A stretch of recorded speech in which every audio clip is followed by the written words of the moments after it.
I'm sitting in my living room with my phone in my lap, reading the same text message for what must be the 100th time this week. The words haven't changed. They never change, no matter how many times I reread them, searching for some different meaning, some softer interpretation. Mom, I think we need some distance. You've been really negative lately, and I need to focus on my marriage. My son Brian sent that 3 months ago. I've barely heard from him since. Across from me, my granddaughter Mia perches on the edge of the sofa cushion, 17 years old, with her father's dark eyes and her mother's careful way of watching the world. Her phone sits on the coffee table between us, screen still glowing.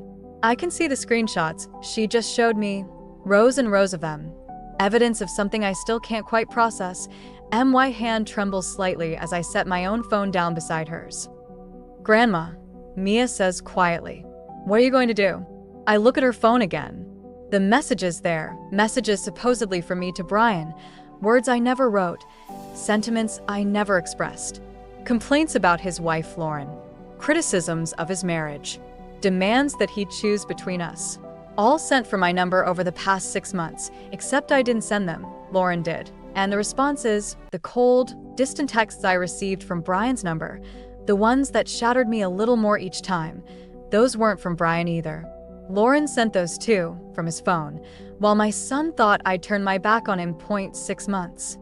She kept this going for 6 months. Did I think about the birthdays I missed? The Sunday dinners that stopped? The phone calls that went unanswered? Every time I reached out, she intercepted it. Every time Brian tried to reach out to me, she made sure he thought I didn't want to hear from him. She was a ventriloquist, and we were both her puppets. I don't know yet, I tell Mia. My voice sounds steadier than I feel, but I'm going to get him back. If you've ever been cut out of someone's life by lies you never told, leave a comment. Subscribe if you believe that sometimes the cruelest betrayal comes from the person your child chose to trust. Let me tell you how my daughter-in-law spent 6 months erasing me from my son's life while texting from his phone. I've been a widow for 8 years. My husband Robert died of a heart attack on a Tuesday morning while reading the newspaper at the kitchen table, coffee still warm in his cup. Brian found him when he stopped by on his lunch break. My son was 34 years old, and I watched something in him break that day that took years to even begin healing. That we became closer after that, Brian and I.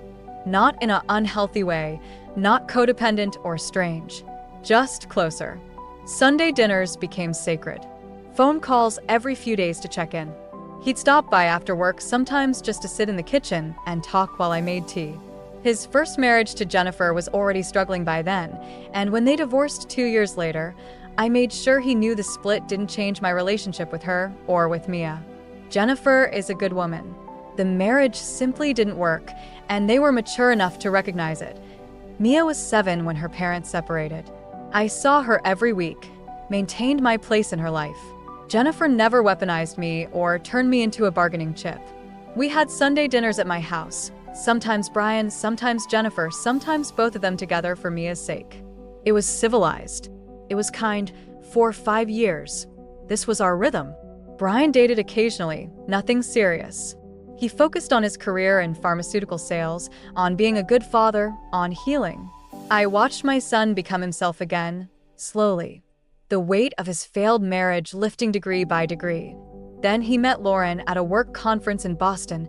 He called me from the airport on his way home, voice bright with something I hadn't heard in years. Told me he'd met someone, a marketing executive for a medical device company. Smart, he said. Funny. Beautiful. They'd spent 3 days talking between conference sessions, had dinner together every night. He already had plans to see her the following weekend, and I was happy for him. Genuinely happy. My son deserved love, deserved a second chance at partnership. Lauren came to Sunday dinner 3 weeks later.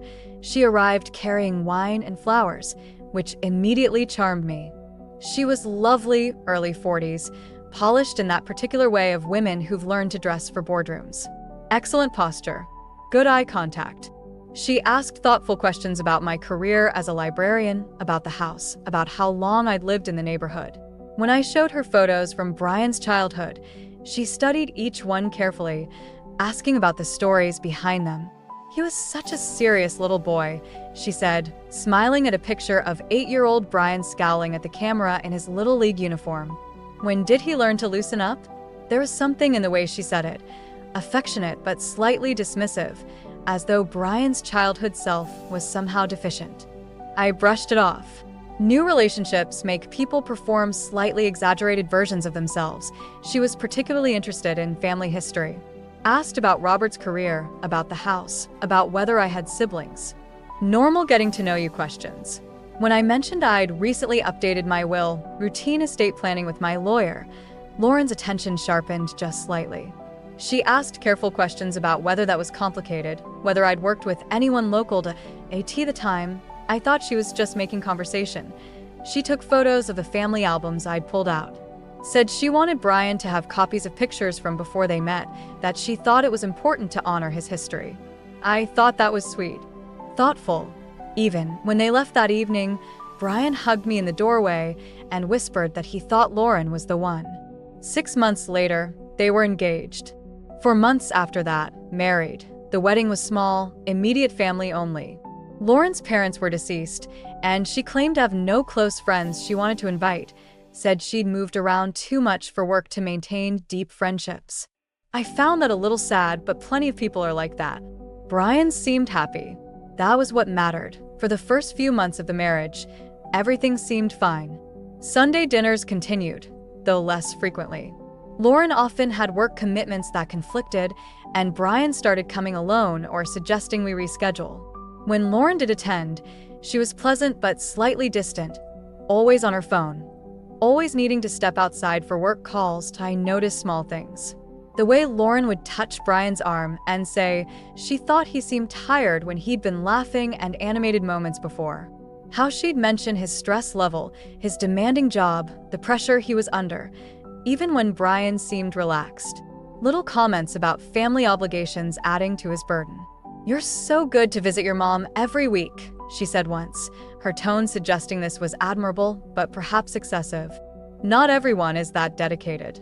Brian started seeming distracted during our visits, checking his phone more, cutting conversations short. When I called during the week, he often didn't answer, and when he did, our talks were brief. He was busy, he said. Work was intense. Lauren needed him home more. That I understood. New marriages require adjustment, require couples to establish their own rhythms and boundaries. I gave them space.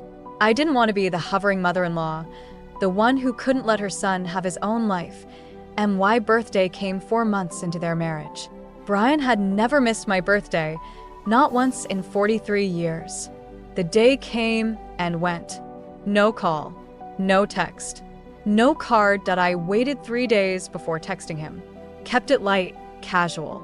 Asked if everything was okay. His response came 2 days later. "Everything's fine, Mom. Just busy. Need some space." The words felt like a slap. Space from what? From birthday phone calls? From basic acknowledgement? I called Jennifer. Asked carefully if she'd noticed anything off with Brian. She hesitated before admitting he'd seemed distant lately, that he'd canceled his last 2 scheduled weekends with Mia, claiming work emergencies. She tried not to read too much into it. Thanksgiving approached. I texted Brian asking about plans.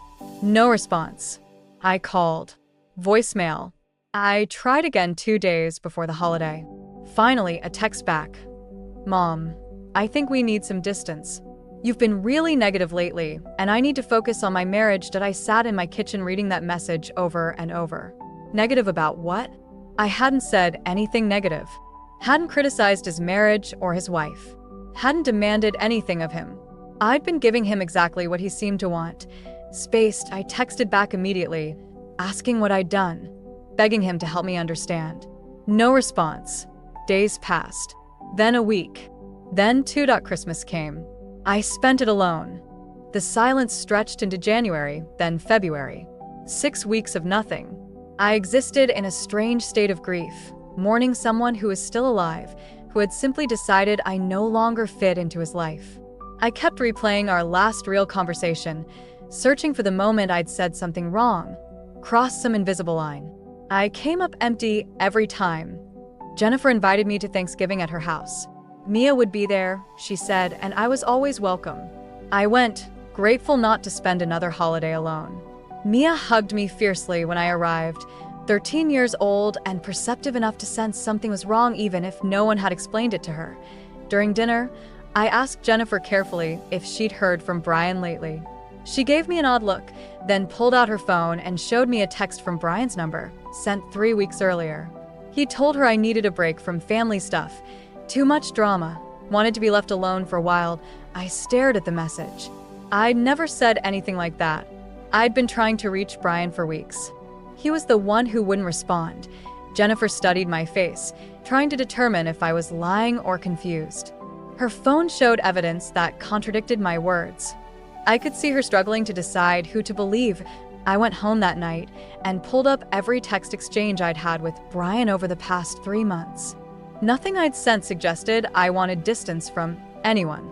But if he was telling Jennifer I'd said those things, what else was he telling people? Mia's birthday came in early March. She was turning 14. Jennifer mentioned a small party at her house. I texted Brian asking if he'd be there if I could come. Days passed with no response. The morning of the party, his phone sent me a message. I wasn't welcome. I was making things harder. Mia didn't want me there. I stared at those words for 20 minutes. Mia and I talked regularly, had lunch together every few weeks. She called me just to chat. This couldn't be right, but the text was from Brian's phone. If Mia truly didn't want me at her birthday party, I had to respect that. I stayed home. Spent the afternoon crying in my bedroom. Jennifer called that evening, her voice tight with confusion and anger. Mia had kept asking where I was, had been heartbroken I didn't come. Brian had told Mia I was too busy, had other plans. Mia thought I'd chosen not to come to her birthday. The room tilted. I told Jennifer what Brian's message had said. There was a long silence on the line. I drove to Jennifer's house the next day with my phone, showed her the complete text thread with Brian. She read through it slowly, her expression hardening. Then she showed me messages she'd received from his number over the past months. Messages that painted me as increasingly difficult, demanding, emotionally unstable. None of it was true. My friend Carol said the same thing when I showed her the messages later that week. Carol has known Brian since he was 6 years old. She read through the texts with growing confusion, then looked up at me with a frown. The phrasing was wrong, she said. The tone. Brian didn't talk like this, she was right. I read the messages again, with that lens. The cold formality, the therapeutic language about boundaries and emotional labor, the vague accusations without specific examples. It didn't sound like my son at all, but it was his phone number, his account, his device. Unless it wasn't him sending the messages, the thought arrived fully formed and immediately seemed absurd. But once I'd had it, I couldn't shake it. I started paying attention to patterns. The texts from Brian always came during work hours, when he'd be busy with clients. The cruelest ones arrived late at night or early morning. Times when his phone might be sitting on a nightstand, accessible to someone else. Someone like his wife. I felt insane even considering it. This was conspiracy thinking, the desperate logic of someone who couldn't accept that her son was pulling away. Accept the alternative that Brian genuinely believed I'd said and done all these things meant I was losing my memory or my mind. April came. I'd been cut off from my son for 5 months. I'd stopped texting, stopped calling. Every attempt to reach out was either ignored or met with messages telling me to stop, to give him space, to respect his boundaries.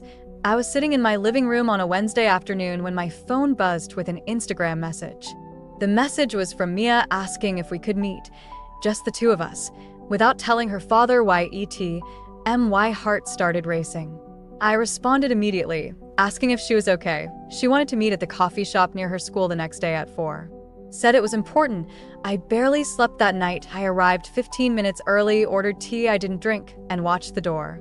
Mia came in at exactly 4 o'clock, looking around nervously before spotting me.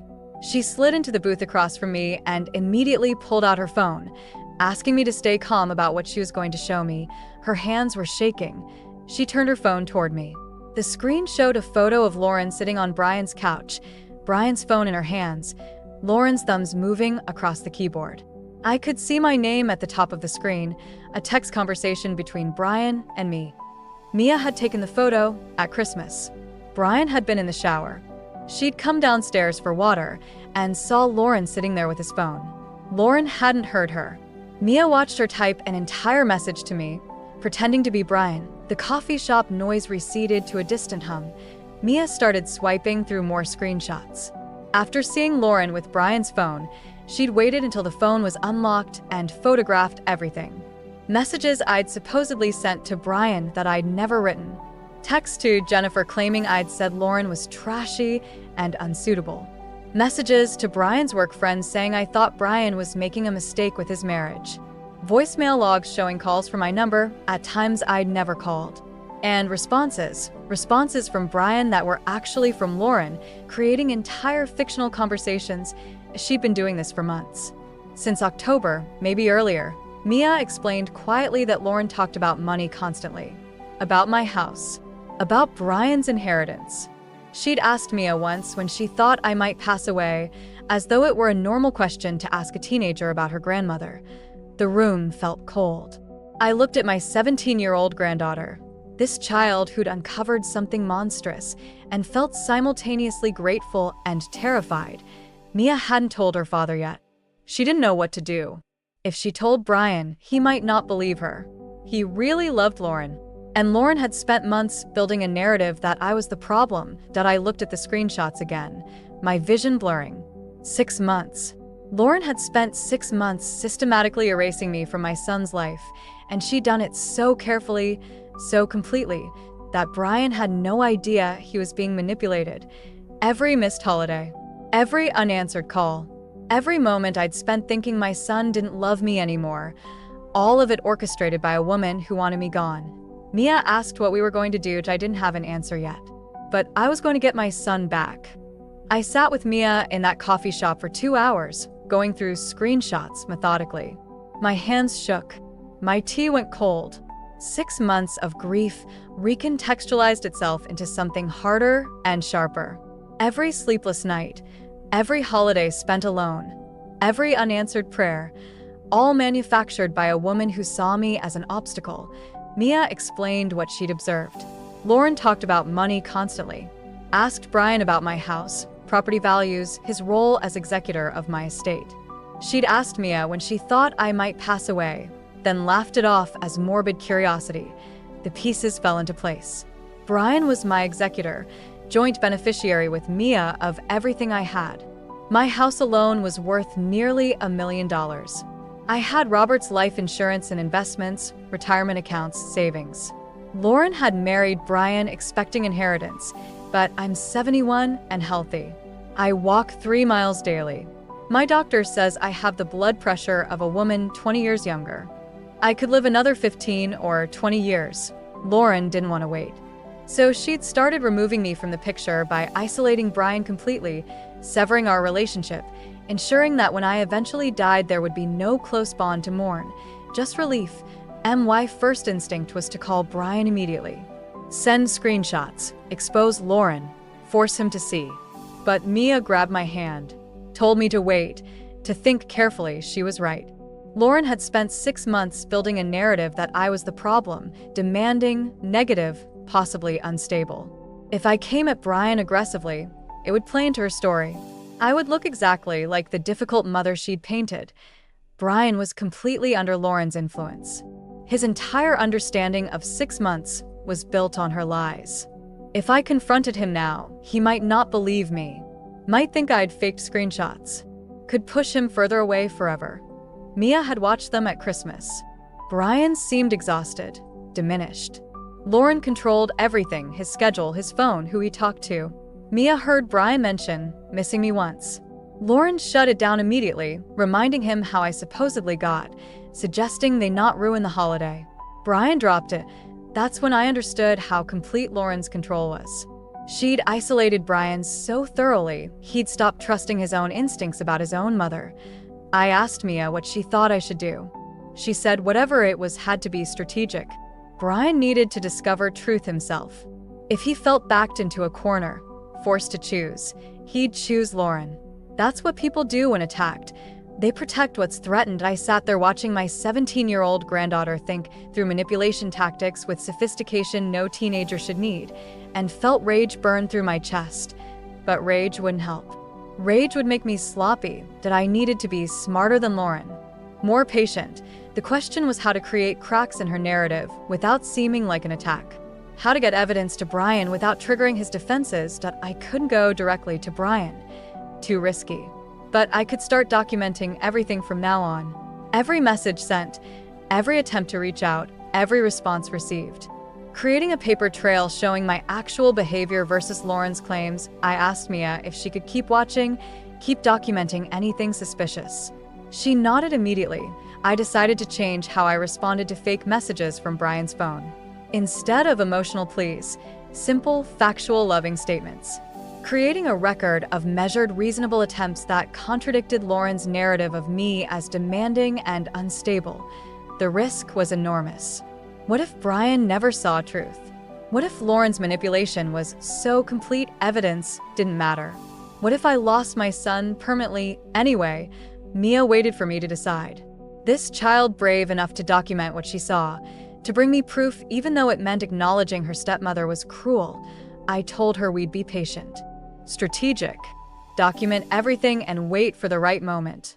When Lauren made a mistake, because people like her always eventually do, we'd be ready. Controlling people can't help themselves. They always push too hard eventually, overplay their hand, get sloppy because they think they're untouchable. Lauren thought she'd won. People who think they've won get careless. We just had to wait. 2 weeks later, I sent a text to Brian's number. Simple and kind. Said I wanted to understand what I'd done to hurt him. Asked if we could talk. Told him I loved him. 3 days passed. Then a response telling me I needed to respect his boundaries. That I responded calmly. Said I would always respect him, just wanted to understand that I'd be here when he was ready. Then I screenshot the exchange and saved it with all the others. Building my case. Waiting. A week later, my phone rang. Unknown number. Brian's voice, confused and hurt, asking why I told Jennifer that he and Lauren shouldn't have gotten married. My heart stopped. I told him I'd never said that, had never said anything negative about Lauren to anyone. He sounded uncertain. Said Lauren had shown him texts from my number to Jennifer. I asked him to meet me, just the two of us. Long silence. Then he said he needed to think about it. The line went dead. I sat holding the phone, hope and terror warring in my chest. He'd called from a work number, not his cell, which meant Lauren hadn't been there to intercept, which meant some small part of Brian was starting to question what he'd been told. IT was the first crack. 3 days later, I got a text from Brian's cell. Aggressive, panicked, accusing me of trying to turn Mia against Lauren, saying Mia had told him what I'd been saying, threatening to cut off my access to Mia if I didn't stop manipulating her. I screenshot it immediately and sent it to Mia. Asked if she'd talked to her father about any of this. She responded within minutes. No. She hadn't seen him since Christmas. She thought Lauren knew Mia had discovered something. The tone had shifted. No longer cold and distant. Now desperate, angry. Lauren wasn't being strategic anymore. She was scared, and scared people make mistakes. I didn't have to wait long. 2 days after the panicked text about Mia, Brian called from his work phone. His voice was different, strained, exhausted in a way that had nothing to do with physical tiredness. He asked me to send him screenshots of every text conversation we'd had for the past 6 months. All of it. Everything. I asked if he could tell me what was happening. He said to just send them. Please. Now, I forwarded the entire conversation thread. Every message I'd sent trying to reach him. Every cold response telling me to back off. Every attempt to understand what I'd done wrong. 6 months of documentation. Then I sat on my couch and waited. 2 hours of silence that felt like days. When Brian called back, he was using his cell phone. The first time in months. He didn't say hello. His voice was breaking when he told me she'd been using his phone. The whole time. That he'd thought I didn't want to see him anymore. Thought I'd turned against him and his marriage. I started crying. Told him I knew. That I'd known for weeks but hadn't known how to tell him. He said he needed to see me. Now. Asked if he could come over. 30 minutes later, his car pulled into my driveway. I watched him through the window. sitting behind the wheel for a long moment before getting out. His face looked ravaged when he came through the door. Older than 43. He was shaking. He told me what happened. He'd found his phone unlocked that afternoon, left on the kitchen counter. Saw a message thread with me still open on the screen. Messages he'd never sent. Started going through his phone systematically, deleted calls from me, blocked numbers, archived texts. An entire hidden infrastructure of manipulation. He'd confronted Lauren, asked her what she'd done.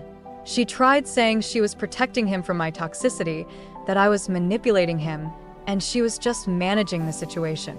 Claimed I'd been saying terrible things about her, about their marriage, that she was only trying to shield him from my negativity. He'd asked for proof of my toxicity.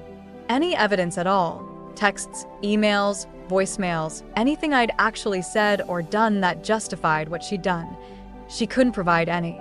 Started crying, saying he was being cruel, that she'd only been trying to help, that I'd been trying to destroy their marriage from the beginning. Brian had walked out, got in his car, and drove around for an hour before calling me that we sat in my living room while I showed him Mia's screenshots. He stared at the photos of Lauren with his phone, at the fabricated messages, at the evidence of systematic deception. His hands were shaking. He kept saying he didn't know what was real anymore. Didn't know what conversations had actually happened, what he'd genuinely said versus what Lauren had said pretending to be him. 6 months of his life had been choreographed by someone else. I held his hand while he processed it. My son, broken and betrayed, trying to understand how he'd missed something so massive happening in his own life. How someone he loved had done this to him, to us, so deliberately and for so long. He asked what he should do. I said carefully that I couldn't tell him that. It had to be his decision. He said he couldn't stay with someone who'd done this, that he couldn't even look at her. The woman he'd married didn't exist. She'd been playing a role, and beneath it was someone capable of destroying his relationship with his mother just to position herself for inheritance money. He said the word inheritance like it tasted poisonous. The divorce process started within a week. Lauren tried to spin the narrative publicly, posting vague things on social media about toxic family members, about being forced to protect your spouse from manipulation, about mother-in-law interference, destroying marriages. A few mutual friends reached out to Brian asking what had happened. He told them the truth, showed them evidence. Most believed him. Some didn't want to get involved. Lauren fought for everything in the divorce, claimed emotional abuse, demanded alimony, tried to paint Brian as unstable and herself as a victim. Her lawyer was aggressive, accusatory, clearly working from a script Lauren had provided about Brian's controlling mother and his inability to set boundaries. But Brian's lawyer had documentation, had the screenshots Mia had taken, had the text records showing the pattern of impersonation, had testimony from Jennifer about the false messages she'd received, had my phone records showing calls I'd never made that appeared in Brian's voicemail log. During discovery, something else emerged. Lauren had done this before. Her first husband's mother had experienced something similar: gradual isolation, accusations of interference, sudden estrangement. That marriage had lasted less than 2 years before ending in divorce. The first husband's mother had tried to warn people about Lauren's patterns, but Lauren had successfully painted her as a bitter ex-mother-in-law with an agenda. There was a pattern. Lauren identified men with family money, married them quickly, then systematically isolated them from families while positioning herself for maximum financial benefit in an eventual divorce or inheritance. She was extraordinarily good at it. Had probably been doing it for years. Brian sat in my kitchen when his lawyer told him this, face gray. Asked how he'd missed it. How he'd been so blind had I told him what I'd learned over the past months. That people like Lauren are experts at creating exactly the reality they want you to see. That she'd studied him, learned what he needed, presented herself as exactly that. That it wasn't his fault for believing someone he loved, but I could see in his eyes he didn't believe me.